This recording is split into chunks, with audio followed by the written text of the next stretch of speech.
plantation and many slaves. One day he was talking to the owner of the plantation next to his, and Mr. Jones was lamenting the fact that times were tough. He was having to work his slaves harder than ever, and was having trouble with some of them being disobedient or trying to run away. The other plantation owner said he knew someone who could help. Day 1. One day, Mr. Jones called his slaves together so a man named Mr. Smith could talk to them. Before beginning, Mr. Smith whispered to Mr. Jones, "Whatever I say, do not contradict me or interfere, and I promise you your slave troubles will end." "My name is Mr. Smith," he said to the slaves, "and this may be the happiest day of your lives. From today forward, you will no longer be slaves, but free men." Mr. Jones was so shocked he started to step forward, but Mr. Smith gestured for him to remain silent. He did, only because the other plantation owner had spoken so highly of Mr. Smith's skills. "You are no longer the property of Mr. Jones," Mr. Smith continued. "You are free. No more will you be forced to labor for the benefit of Mr. Jones. Now you can work for yourselves." Now the slaves were all murmuring and looking at each other. Many were smiling, many were looking puzzled. "In fact, you are now free to leave the plantation whenever you want," Mr. Smith said. "However, since we are surrounded by other plantations, if you leave, some other plantation owner will likely claim you as his own the moment you set foot on his property. So I urge you not to risk your newfound freedom by doing something so foolish. Instead, I suggest that you stay here, no longer as slaves, but as willing participants and part owners of this plantation. Yes, this is now your plantation." Mr. Jones bit his tongue to keep from objecting. "For now, we might as well leave Mr. Jones in charge," said Mr. Smith, "since he's the only one with any experience at running a plantation, which is quite a complicated thing to manage. But he will no longer be your master, but just another worker on the plantation. In fact, he will now be using his organizational and management skills to serve you. Whatever problems you may have had with him before, you are now all equals, and you need each other to make this work. If we all cooperate and work together, we can all reap the benefits together. In honor of this happy occasion, I present you this new symbol of togetherness and cooperation, this flag, which shall be the emblem of the new Free Jones Plantation." He held up the new flag, but most of those listening were still too amazed to respond. "And this shall be our motto," Mr. Smith announced. "We work together as free men for our mutual benefit, pledging our allegiance to the Jones Plantation, which stands for prosperity, liberty, and justice for all. To celebrate, everyone has the rest of the day off. Enjoy your freedom, do as you please, and be back here tomorrow morning, bright and early, so that we may begin work on this great and noble new endeavor as equal free men."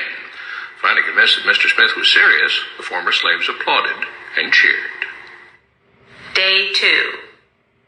"We all want this plantation to do well," Mr. Smith said at the beginning of the next meeting, "so we can all share in the benefits. We all know that it takes a lot of effort to make a cotton plantation work. Just because you're all free doesn't mean you can stop working.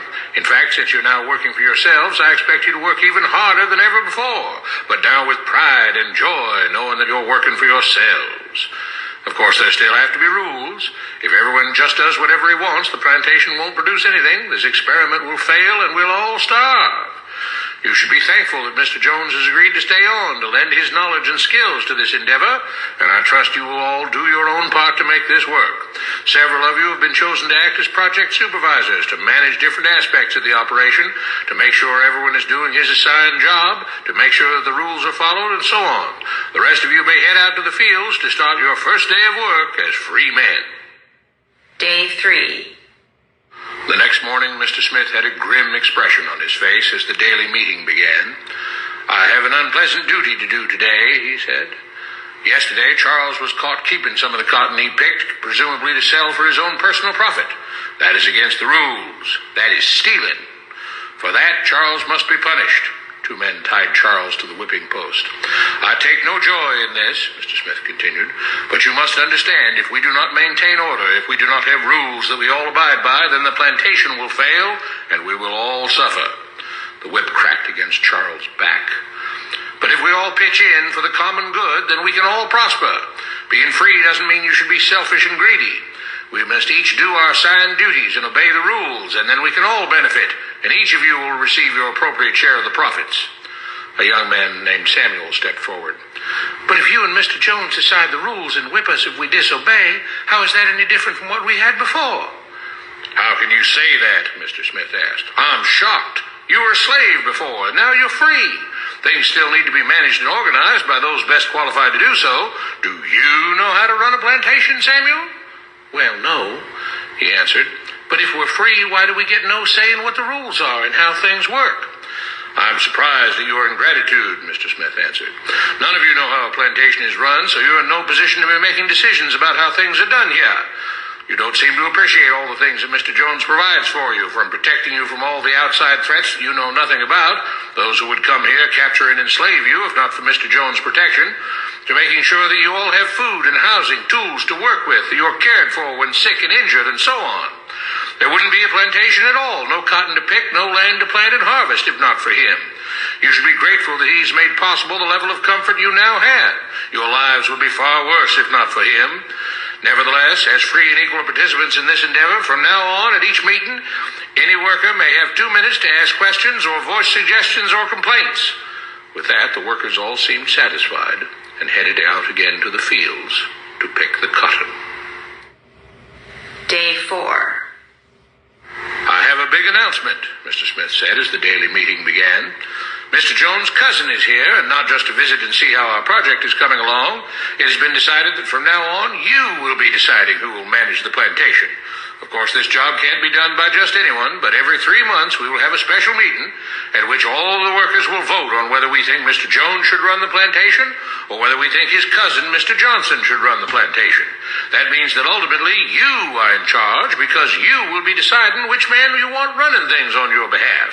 If you don't like the way things are being managed, you now have the power to change it.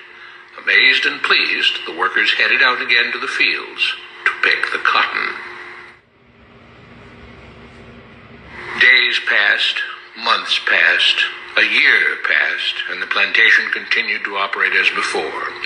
Sometimes Mr. Jones was in charge, sometimes Mr. Johnson was in charge, but the day-to-day routine stayed exactly the same. The workers worked hard, long hours every day, and still had little to show for it. Every day the meeting would begin with them all reciting the Jones Plantation motto, "We work together as free men for our mutual benefit, pledging our allegiance to the Jones Plantation, which stands for prosperity, liberty, and justice for all." One day Mr. Smith announced, "Samuel is asked to say a few words this morning, and whatever the rest of us may think of his ideas and opinions, we are all free here, and that means we are all allowed to speak our minds. So, Samuel, you have 2 minutes. Begin." Samuel stepped forward, looking scared. "I was excited when all this started," he began, glancing nervously at Mr. Smith and Mr. Jones. "But don't you all see what's happened here? Nothing's changed. We're all still slaves." There were grumbles of disagreement from the crowd. "They tell us what to do and whip us if we don't. They still make all the rules and punish us if we disobey. They let us make suggestions and complain about things, but they never really change anything.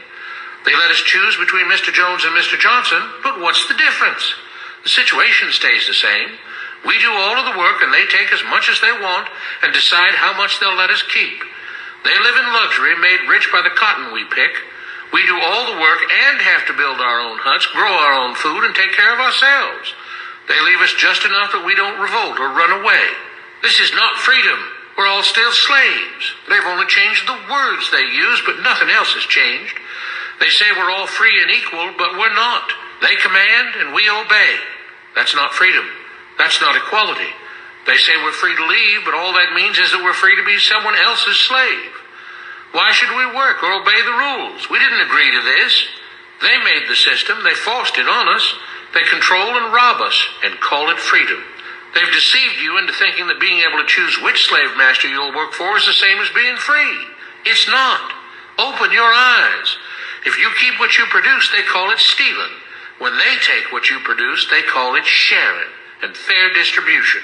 Can't you see that this is all? Your time is up, Samuel, Mr. Smith announced calmly. At his gesture, 2 supervisors grabbed Samuel by the arms and led him to the whipping post. "I'm sorry, Samuel, but you've broken the rules.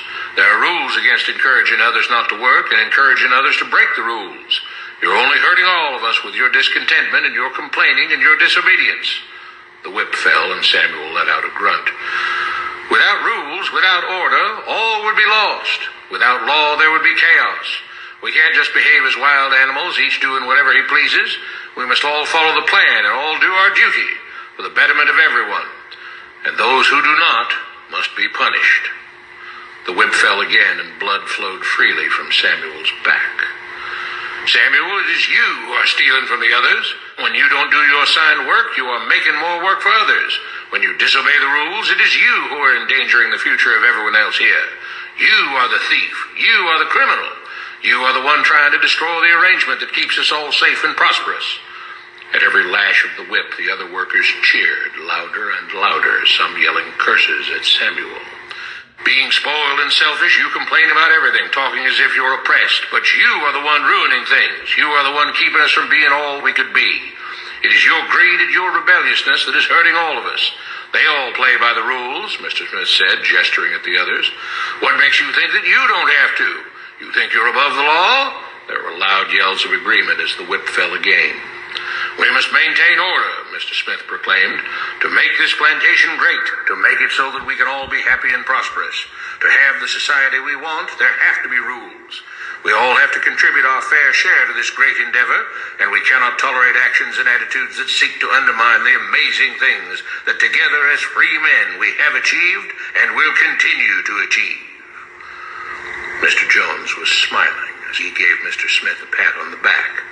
The crowd was cheering so loudly that none of them had noticed that Samuel had died. What you have been taught about government and politics is no more accurate or reasonable than what Mr. Smith taught the slaves. If you're ready to look through the veil of rhetoric and propaganda to see the reality beneath, get a copy of The Most Dangerous Superstition. It will change the way you see the world.